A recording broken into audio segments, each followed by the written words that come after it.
It's almost 1 week since the FMGE exam got over. Now that the dust of the various recalls by various faculties and coachings is settling down, I hope you guys have also kind of settled down, and I want you guys to be positive, and I wish you all the best for your results. So what is the purpose of this video? See, whenever there's any conference in any medical specialty, either medicine, surgery, OBG, ophthalm or anything, the main aim of the conference is to give the attendees or the delegates a set of take-home points so that they can implement it in their day-to-day clinical practice. My intention with this video is very similar.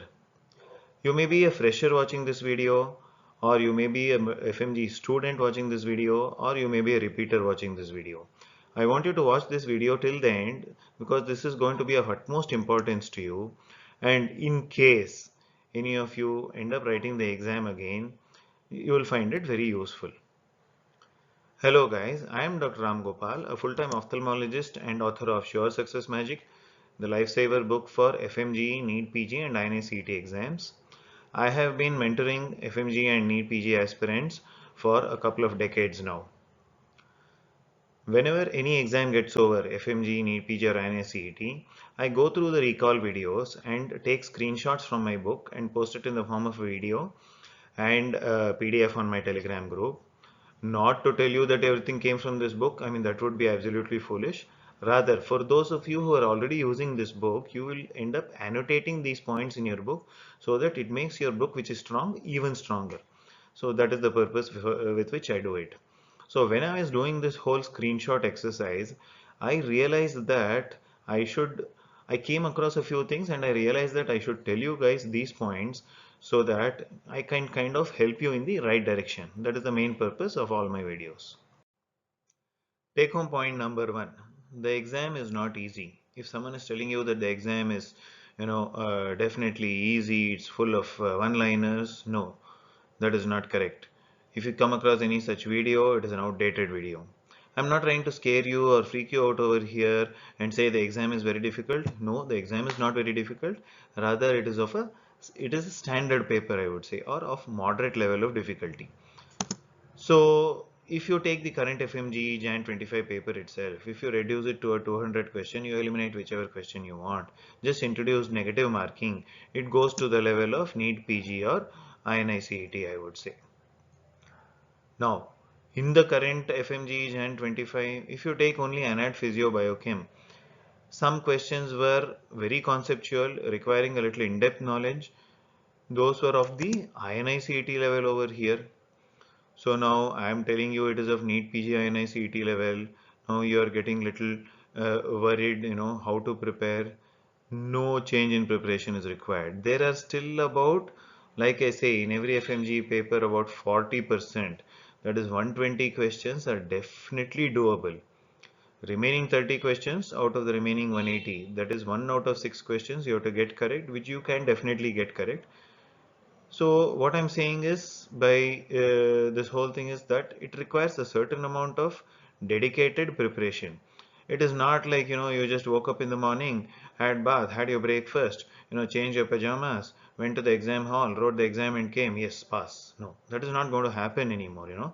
Some amount of dedicated preparation is required, and with that, most of you, almost each and every one of you will pass. You're capable of passing, and it can definitely happen. Take home point number two, all subjects are important. All subjects. You might come across some YouTube shorts or some reels which say how I passed FMG with 11 subjects or how I left out 4 less important subjects and still could pass the exam. No, that's not going to happen anymore.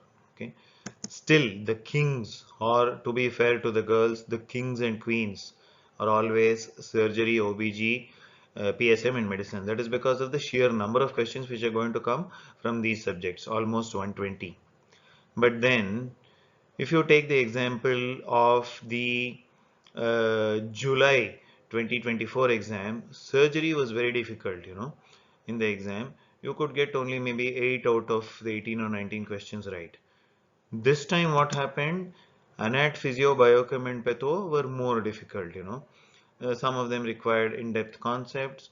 So there, let us say you got only in each subject only 8 of the 17 or 7 of the 17 right. But then Aftal, ENT and the shorter subjects were quite easy. So these shorter subjects are going to help you. They are going to come to your rescue. If you score lesser in some other subject, the shorter subjects which have very well defined answers, there is no ambiguity, or there is nothing like, too much concept required in some of these questions which came at least. So those are going to help you make up what you lost in the other subjects. In fact, one comment I saw below one of the, in fact, after recall video, somebody said, maybe some intern came home after a long duty and prepared the questions. It was so easy. Yes, it was easy. It is supposed to be at that level. You are not practicing ophthalmologist over here. What was required, what you need to know as an FMG aspirant is what was asked in the exam, and good that the exam was of that level of easiness or that level of moderate difficulty. Take home point number 3. PYQs and PYTs are always important. Previous year questions or previous year topics. Let me give you an example. Okay, there is a question in pathology about the TTC or TPTC, what we call triphenyl tetrazonium chloride, staining of the post myocardial infarction heart. They asked after how many hours will it take up the stain. There was maybe a year back a question in PG or NICT wherein they showed a photo of this and asked what is this, or maybe it was in FMGE also. So what I'm trying to say is the PYQ over here has overlap, but the PYT, the previous year topic, is changes or pathological changes after MI becomes the PYT over here. Similarly, there's a question on which nerve is affected, dorsum of the hand, these 3.5 fingers or 1.5 fingers, whatever it is. So the previous year topic over there becomes the sensory distribution of the hand. You should know on this side, you should know on this side. Not only the hand, the leg also. They can ask you the cleft between the first and second toe, which nerve supplies that, Just think about it. Think about the answer. That is a PYQ already. So the PYQs and PYTs are always going to be important. I'll make a separate video of how to identify the PYT for a particular PYQ, but I guess you pretty much understood what I'm trying to say over here. Take home point number 4. Start solving MCQs early. If you are in first year, solve first year MCQs. If you are in second year, solve second year MCQs, and so on and so forth. And of course, if you are preparing just before the FMG exam, solve MCQs daily, solve it daily. What do you mean by this? Like I said, questions are not one-liners anymore. So even a simple MCQ, there will be a 2 or 3 line question. So the more these kind of MCQs which you solve, see, already all your coaching classes, all your apps are already giving it, they give this in GTs also. These are the kind of things which they ask you. So the more you solve these kind of long questions with simple answers, sometimes with complicated answers, but more so when you solve the long questions, your mind gets trained for it, So the length of the question will no longer scare you, because answer might be very simple. Let me give you an example from the recent FMG exam. There's a question about a patient with I think evening rise of fever, temperature fever, or shortness of breath and cough or something similar, and they asked which is the culture media you'll use to culture the causative organism. The case history was that of tuberculosis, and the answer was Lowenstein-Jensen medium. Now, let me tell you that the same question was asked in INICET. But you know how simple it was? They asked the culture media used for tubercle bacillus is dash. That was how simple the question was in INICET. Everyone was wondering whether this is an actually INICET question. But in FMG, the question was asked in a more complicated way. All I'm saying is train your brain to solve MCQs. Once you start doing that, nothing will scare you in the exam. Trust me. I want you to dedicate 15 minutes per day for images. This could be from anywhere. It could be, it has to be of reasonably good quality, and some text below it. It could be from your coaching class notes. It could be from my book. In my book, I have given almost 1132 images.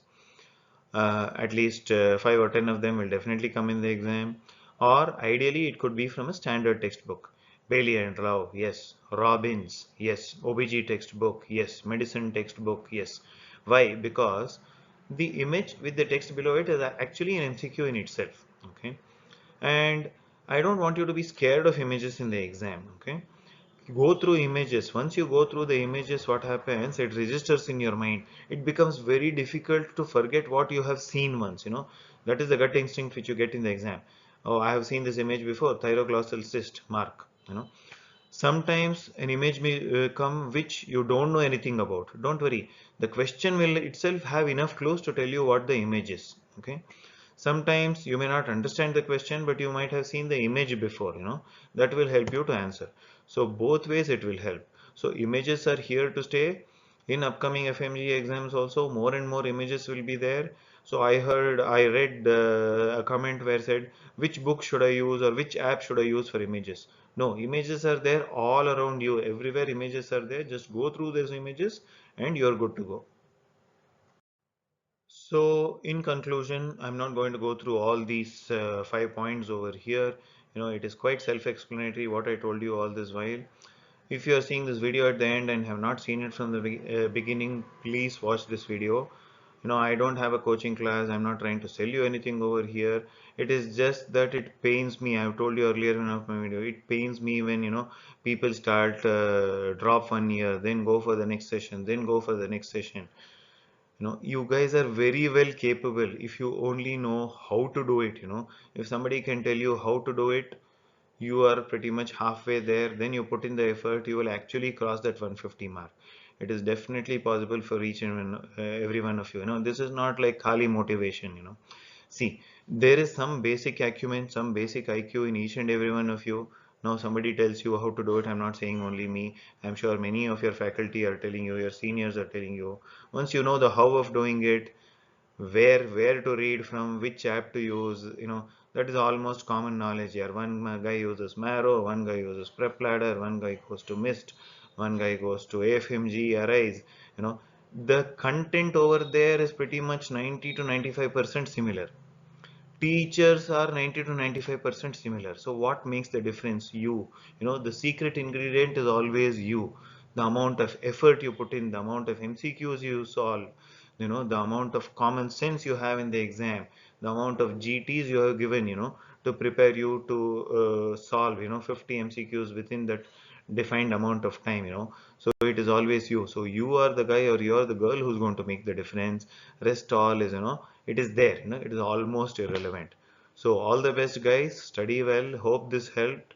And share this video with your friends or with your juniors if you feel it can benefit them. All the best and be kind to yourselves.